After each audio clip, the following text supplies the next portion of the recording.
During a time of great prosperity and peace in the flourishing garden of Islam, when philosophers and scholars excelled all others in the quality of their writing, and engineers and architects dazzled in the beauty of their buildings, scientists and inventors devised the most marvelous of innovations, some of which are before your very eyes today.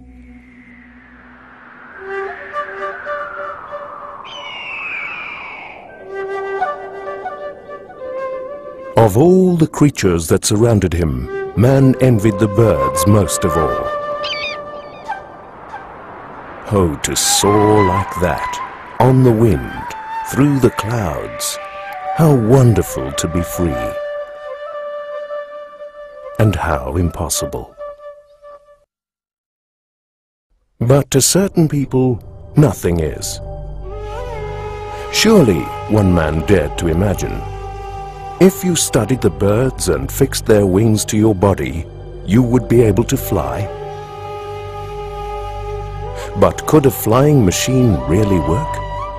Could a skeleton of bamboo, tied together by silken strips and covered with eagle feathers, strapped to a man's back, actually simulate the intricate gliding effect of a bird's wing? Where a delicate aerodynamic balance exists, to enable a forceful stream of air to flow over and under its wings, lifting and propelling the bird forward, allowing it to fly.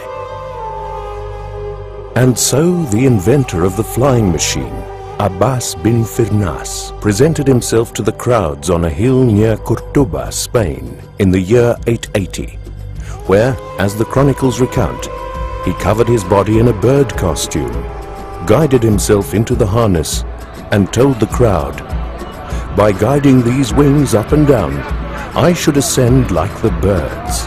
If all goes well, after soaring for some time, I shall return safely by your side.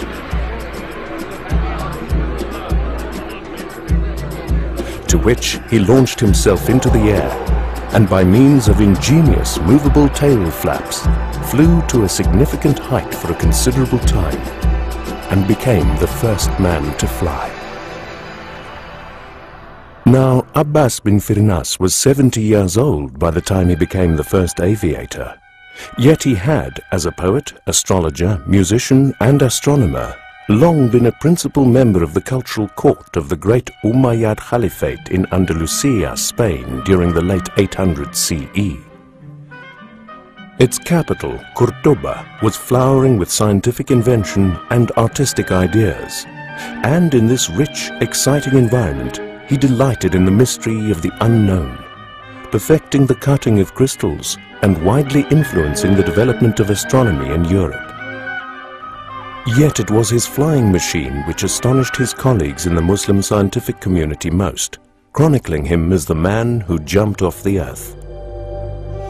In time, others followed Abbas Ibn Firnas. The Turkish flyer, Ahmad Chalabi, launched himself over the Bosphorus in the 17th century.